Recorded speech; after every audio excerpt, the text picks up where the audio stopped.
আসসালামু আলাইকুম প্রিয় দিনী ভাই ও বোনেরা, আশা করি আল্লাহ তাআলার অশেষ মেহেরবানিতে আপনারা সকলেই ভালো আছেন। আজ আমি আপনাদের জন্য এমন একটি ভিডিও নিয়ে এসেছি যা প্রত্যেক ভালোবাসার মানুষের মনকে ছুঁয়ে নেবে। এই প্রশ্ন প্রত্যেকটি ভালোবাসার মানুষের মনেই জাগতে লাগে, কে আমি যাকে ভালোবাসি, সে আমাকে কতটা ভালোবাসে অথবা ভালোবাসে কিনা। এই ভিডিওর মাধ্যমে 7টি রুহানি নিশানির কথা জানব, যেটা জানলে আপনি বুঝবেন আপনার প্রিয় মানুষটি আপনাকে খুব ভালোবাসে। কখনো কখনো এমন সময় আসে যা নিঃশব্দ থাকে, কিন্তু আপনার ভেতর একটি কাহিনী বলে ওঠে। সেই চেহারা মনে আসে না, কিন্তু মন বলে এটাই সে। এটা এমনি এমনি হয় না, বরং কায়নাতের ইশারা হয় কি কোথাও কোনো রূহ আপনার সাথে কথা বলছে। সেই সময় সময় থেমে যায়, নিঃশ্বাসও যেন দোয়া হয়ে যায়। মনের অনুভব হয় কি এই পরিচয় জমিনের নয়, বরং আসমানের আরশের এক লুকিয়ে থাকা রাজ। ভালোবাসা কখনো কোনো সাধারণ হয় না, এটা কায়নাতের এক নিঃশব্দ ওয়াদা হয়, যা দুটি মনের মধ্যে সেই সময় করা হয় যখন সে জমিনে নেমে আসেনি। এই সম্পর্ক দুনিয়াবি নয়, বরং রূহ এর দুনিয়ার সংযোগ হয়। এটা সেই বন্ধন যেটাকে সময়, দূরত্ব বা পরিস্থিতি ভাঙতে পারে না, কেননা এটার বুনিয়াদ ভালোবাসা নয়, নূর দিয়ে হয়। প্রথম নিশানি, কখনো আপনি অনুভব করেছেন কি আপনি কারোর জন্য বারবার দোয়া করেন, বিনা কোনো কারণ ছাড়াই? এটা হঠাৎ মনে খেয়াল আসে আল্লাহ তাকে খুশিতে রাখুক, আর সেই সময়ই মনে শান্তি নেমে আসে। এটা সাধারণ অনুভূতি হয় না, এটা এই নিশানি হয় কি আপনার রূহ তাকে তার জন্য সুপারিশ করছে। রূহ তার জন্য দোয়া করে যার সাথে তার সম্পর্ক দুনিয়া থেকে নয়, রবের হুকুমে হয়। ভালোবাসা তখন ঠিক হয় যখন সেটা ইবাদত হয়ে যায়, যখন কারো হাসি আপনার দোয়া হয়ে যায়, যখন তার শান্তি আপনার সেজদার কারণ হয়ে যায়, তো বুঝে নিন সেই মানুষ আল্লাহর খাস করমে আপনার মনে রাখা হয়েছে। এরকম দোয়া শুধু শব্দ থাকে না, তা নিঃশব্দ বার্তা হয় যা আরশ পর্যন্ত পৌঁছে যায়। আর হয়তো এই জন্যই পড়া হয়, সত্য ভালোবাসা সেটা হয় যা মেহবুব নয়, বরং আল্লাহর নিকট করে দেয়। 2 নম্বর নিশানি, যখন আপনার কষ্টের আওয়াজ তার মনে শোনা যায়। ভালোবাসা শুধু খুশির জন্য নয়, এটা দুঃখ কষ্টেরও জোবান হয়। যখন আপনি দুঃখী হন আর সেই মানুষ জিজ্ঞাসা না করে বলে দেয়, কি হয়েছে, তুমি চুপ কেন রয়েছ, এটা কোনো সাধারণ ব্যাপার নয়, এটা রূহের চিৎকার আপনার মনের অনুভূতিকে ছুঁয়ে নেয়।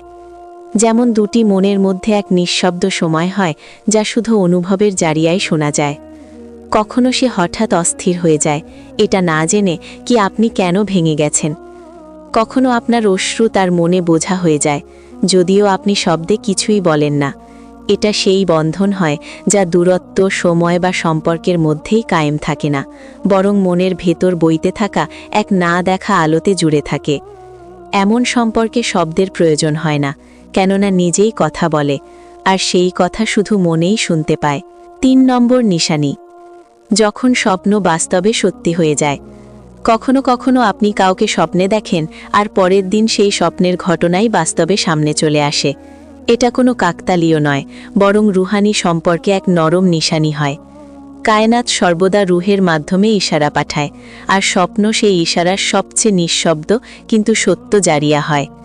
সেটা সেই সময় হয় যখন মন জেগে থাকার চোখে নয়, রুহের নজরে দেখে। যদি আপনি বারবার কাউকে স্বপ্নে দেখছেন বা কোনো অনুভবকে আগে অনুভব করে নেন, তো জেনে নিন আপনার আর তার অনুভূতি একটি ডোরে বাঁধা হয়ে গেছে। কখনো একটি স্বপ্ন, একটি শব্দ বা একটি সময় এমন মনে হয় যেমন আগেও কোথাও পেরিয়ে এসেছেন। সেটা সময় হয় যখন অতীতের পরিস্থিতি এক সোজা দাগ হয়ে আপনার রূহকে ছুঁয়ে যায়। এই ইশারা আমাদের মনে করায় কি ভালোবাসা শুধু জমিনি আবেগ নয়, বরং কায়নাতের জোবানে লেখা একটি দোয়া হয়। 4 নম্বর নিশানি, যখন মন বলে এটাই আমার শান্তি। ভালোবাসার সবচেয়ে বড় পরিচয় এটা নয় কি সেই মানুষ আপনাকে হাসায়, বরং এটা কি তার কাছে থেকে আপনি নিজেকে সঠিক অনুভব করেন। দুনিয়ার চিৎকারে তার আওয়াজ শান্তি হয়ে যায়, জীবনের কষ্টে তার উপস্থিতি মনকে থামিয়ে দেয়। এই অনুভূতি কোনো পারফেক্ট মানুষের সাথে নয়, বরং পারফেক্ট রূহের দ্বারা জন্মায়। যখন তার সাথে বসে মন চুপ হয়ে যায়, সময়ের অনুভূতি মিটে যায়, আর ভেতর থেকে শান্তি অনুভব হয়, তো বুঝে নিন এটা ভালোবাসা নয়, ইবাদত। সেই সম্পর্ক যেখানে ভালোবাসা মানুষের সাথে নয় বরং আল্লাহর কাছে যাওয়ার জারিয়া হয়ে যায়। 5 নম্বর নিশানি, যখন মন না বলেই চিনে নেয়।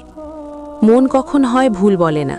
কিছু মানুষ এমন আছে যেমন অনেক বছরের পরিচয় থাকে, না সংযোগ না কথাবার্তা, বাস নজর মেলে আর মন বলে এটাই সে যার অপেক্ষায় রয়েছি। এই অনুভূতি সাধারণ হয় না, এটা সেই সময় হয় যখন দুটি রুখ একসাথে 6 নম্বর নিশানি ছটফট করতে শুরু করে। আপনি সেই মানুষের আশেপাশে এক শান্তির অনুভব করেন এবং পুরো দুনিয়ার আওয়াজ থমকে গেছে। সেই সময়ে সময় থেমে যায়, নিঃশ্বাস আস্তে হয়ে যায় আর মন যেন ইবাদতে মগ্ন হয়ে যায়। কিছু বুঝতে পারে না কি এই অস্থিরতা, কেন, কিন্তু ভেতর থেকে এক আলো জ্বলে ওঠে, যেটা পরিচয় নয়, রুহের মিলনে জন্ম হয়। এমন মনে হয় যেন অন্য কোনো জামানায় আপনারা দুজন কোনো ওয়াদা করেছিলেন, যখন জমিনে আবার মিলিত হবেন তো মন চিনে নেবে। তাতে শব্দ চুপ থাকুক তবুও।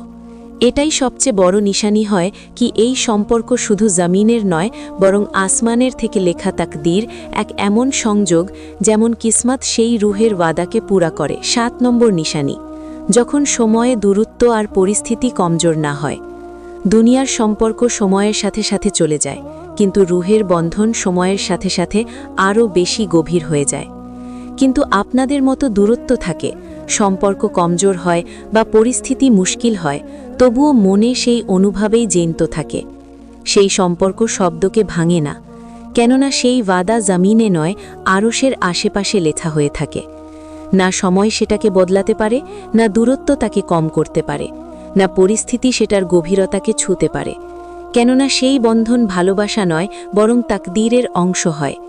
সেই সম্পর্ক যা আল্লাহ দুটি মনের মধ্যবর্তী কোনো খাস ইরাদায় বানিয়েছেন। কখনো সেই পরিচয় হোক বা দূরত্ব, দুটিতেই শান্তি লুকিয়ে থাকে, কেননা রূহ জানে যা আল্লাহ নামের সাথে জোড়া হয়েছে সেটা কখনো আলাদা হতে পারে না। আল্লাহ আপনাদেরকে সেই মানুষ দান করুক যে আপনাদের নিঃশব্দতাকেও বুঝবে, আপনার কষ্টকে অনুভব করে আর আপনাকে আল্লাহ নিকট নিয়ে যাবে। আপনার জীবনে শুধু সেই মানুষকে রাখুক যে আপনার রূহকে শান্তি দেয়, আপনার মন থেকে সমস্ত ডোরকে মিটিয়ে দেয় আর আপনার দোয়াকে আলোতে বদলে দেয়। আল্লাহ আপনাকে এমন মন দিক যা ঘৃণা থেকে পবিত্র হবে, এমন হাসি যা অন্যর জন্য দোয়া হয়ে যায়, আর এমন নসিব যা সব দিন শান্তিতে জুড়ে থাকে। আল্লাহ আপনার রাস্তাকে সহজ বানিয়ে দিক। আমিন। কমেন্টে সবাই আমিন লিখে দিবেন।